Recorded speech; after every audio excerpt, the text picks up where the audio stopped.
আসসালামু আলাইকুম রহমতুল্লাহ। প্রিয় বন্ধুরা, আজ চলে গেলাম এক সময়কার বাংলাদেশের শ্রেষ্ঠ ধনী জহুরুল ইসলাম মেডিকেল কলেজে।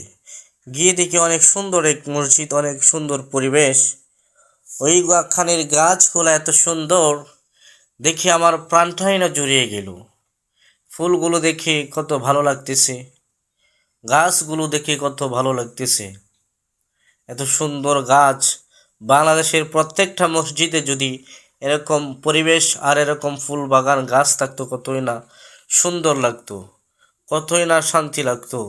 কারণ মসজিদ হচ্ছে মুসলমানদের জন্য সর্বশ্রেষ্ঠ জায়গা। ওইখানে গেলে মানুষের একটা মনের শান্তি প্রশান্তি চলে আসে। ভাইয়েরা, চলে গেলাম মসজিদের সামনের দিকে, যে দেখি অনেক সুন্দর একটি নকশা, যা দেখে প্রাণটাই না জুড়িয়ে গেল। সুন্দর গাছ, সুন্দর বাগান, সুন্দর ফুল। ওইখানে দেখি এক ভাই তার বাচ্চাকে নিয়ে হাঁটাহাঁটি করছে, বাচ্চাকে নিয়ে তার সৌন্দর্য উপভোগ করছে। এখন হাঁটতে হাঁটতে চলে গেলাম মসজিদের ভিতরে। গিয়ে দেখি বাচ্চারা এখানে বসে বারান্দার মধ্যে তারা লেখাপড়া করছে। এখন চলে গেলাম মসজিদের ভিতরে। ভিতরে যাওয়ার পরে দেখি না, ওয়াও, অনেক সুন্দর দৃশ্য, অনেক সুন্দর পরিবেশ।